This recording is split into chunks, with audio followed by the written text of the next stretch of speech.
Hello guys, আসসালামু আলাইকুম। কেমন আছেন সবাই? আশা করি ভালো আছেন।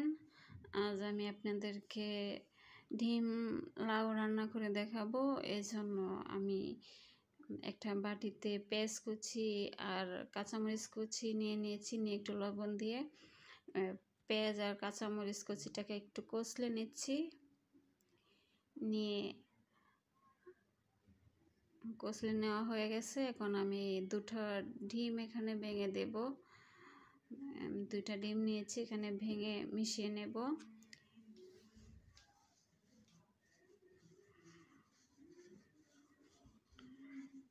ডিমটাকে মিশিয়ে নিচ্ছি পেঁয়াজের সাথে।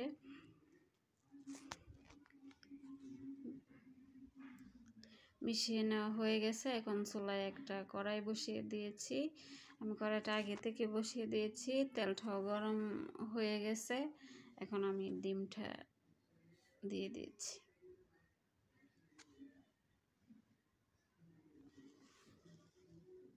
আমি ডিমটাকে ভেজে নেব। ডিমটাকে একটু ছড়িয়ে দিচ্ছি, কারণ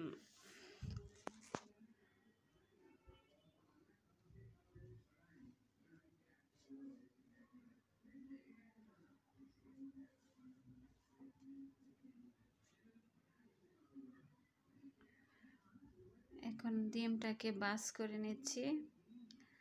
বাস করে ডিমটা এখন উল্টে দিয়ে আবার কেটে নেব। ডিমটাকে ছোট ছোট টুকরো টুকরো করে কেটে নেব। আমি ওই হাতের কুসুমটা দিয়ে কেটে নেব। আপনারা চাইলে ডিমটা উঠিয়ে ছুরি দিয়েও কেটে নিতে পারেন। ওই দেখুন, আমি এভাবে ভাগ করে নিচ্ছি ডিমটাকে, ছোট ছোট ভাগ করে নিচ্ছি। আপনারা চাইলে একটু বড় ভাগও করতে পারেন, কোনো সমস্যা নাই। আবার ভেঙেও ফেলতে পারেন, তাতেও ভালোই লাগবে। আর এইভাবে ডিম দিয়ে লাউ রান্না করলে খুবই টেস্ট হয়, অনেক মজা হয়। আপনারা রান্না করে দেখবেন, খেয়ে খুব অসাধারণ মজা হয়। লাউ তো সব কিছু দিয়ে মজা লাগে, ডিম, মাছ, এমনিতে সবজি সব কিছু দিয়েই মজা লাগে। এখন আমি পেঁয়াজ দিয়ে দিচ্ছি কড়াইয়ে, দিয়ে আমি এখন একটু তেল দিয়ে দেব। আমি তেল দিয়ে দিয়েছি, দিয়ে পেঁয়াজটাকে আমি এখন ভেজে নেব। এখন আমি এখানে একটু লবণ দিয়ে দেব। আমি সবসময় পেঁয়াজের মধ্যে লবণ দিই, যাতে করে পেঁয়াজটা তাড়াতাড়ি ভাজা হয়। এতে করে গ্যাসেরও একটা সাশ্রয় হয়, যেহেতু সিলিন্ডার গ্যাস ব্যবহার করি। এখন ঢাকনা দিয়ে ঢেকে পেঁয়াজটাকে ভেজে নেব, তাড়াতাড়ি ভাজা হয়ে যাবে। দেখুন, আমার পেঁয়াজটা ভাজা হয়ে গেছে। এখন এখানে মশলা, বাটা মশলা দিয়ে দেব। আর এখানে 4-5টা কাঁচামরিচ দিয়ে দিয়েছি, বেশি দেওয়া যাবে না, লাউ তো বেশি ঝাল হলে ভালো লাগবে না। এখন যে বাটা মশলা, এখানে আদা, জিরা, রসুন বাটা দিয়ে দিয়েছি আন্দাজ মতো, দিয়ে কাঁচা গন্ধ যাওয়া অবধি আমি মশলাটাকে ভেজে নেব। মশলাটা ভাজা হয়ে গেছে। এখন এখানে একটু পানি দিয়ে দিয়েছি, গরম মশলা দিয়ে কষাবো বলে। এখন এখানে আমি গুঁড়া মশলা দিব। এই দিয়ে দিয়েছি মরিচ গুঁড়া, দিয়ে দিয়েছি হলুদ গুঁড়া, আর দিয়ে দিয়েছি ধনিয়া গুঁড়া। আর মরিচ গুঁড়া কম কম দিতে হবে, হলুদ মরিচ ওইগুলি কম কম দিতে হবে। লাউ বেশি ঝাল হলে ভালো লাগবে না, একদম কম ঝালে রাঁধতে হবে। ঢাকনা দিয়ে ডেকে মশলাটাকে কষিয়ে নিয়েছি। মশলাটা কষানো হয়ে গেছে। এখন আমি কেটে রাখা লাউগুলো এখানে দিয়ে দেব। এই দেখুন, আমি লম্বা লম্বা ফালি করে কেটে নিয়েছি। এখন লাউগুলা দিয়ে আমি নেড়ে ছেড়ে মশলার সাথে মিশিয়ে নিচ্ছি।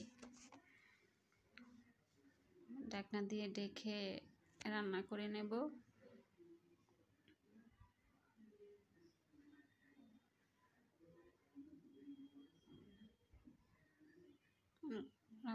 পানি দেইনি, এমনিতেই পানি উঠে গেছে। আর এখন লাউটা কষানো হয়ে গেছে, সিদ্ধও হয়ে গেছে অর্ধেক। এখন আমি পানি দিয়ে দিয়েছি, দিয়ে আমি রান্না করে নেব। আর লাউয়ের মধ্যে আমি গরম পানি দিয়েছি, আর লাউটা আমি হাই হিটে রান্না করতেছি। মানে লাউ রান্না করতে গেলে একবার আঁচ কমানো আবার বাড়ানো এটা করা যাবে না, একরকম আঁচে রান্না করতে হবে, এতে করে লাউটা সুন্দর সিদ্ধ হবে। মানে একবার কমানো একবার বাড়ানোটা হলে লাউটা সিদ্ধ হতে চায় না। এখন আমি ডিমগুলা দিয়ে দিচ্ছি। ডিমগুলা দিয়ে নেড়ে ছেড়ে আমি আরেকটু ঢাকনা দিয়ে ঢেকে রান্না করে নেব। এইভাবে লাউ রান্না করলে অনেক মজা হয়, অনেক। আর লাউ তো এমনিতেই মজা, আমার সব কিছু দিয়ে মজা লাগে। আর ডিম দিয়ে এভাবে লাউ রান্না করলে অসাধারণ মজা হয়। আমার ডিম লাউ রান্নাটা যদি আপনাদের ভালো লেগে থাকে তাহলে আমার চ্যানেলটা সাবস্ক্রাইব করে, লাইক দিয়ে, কমেন্ট করে আমার পাশে থাকবেন প্লিজ। আর আপনারা যদি আমার ফেসবুক পেজ থেকে দেখে থাকেন তাহলে ফলো দিয়ে, লাইক দিয়ে, শেয়ার দিয়ে আমার পাশে থাকবেন প্লিজ।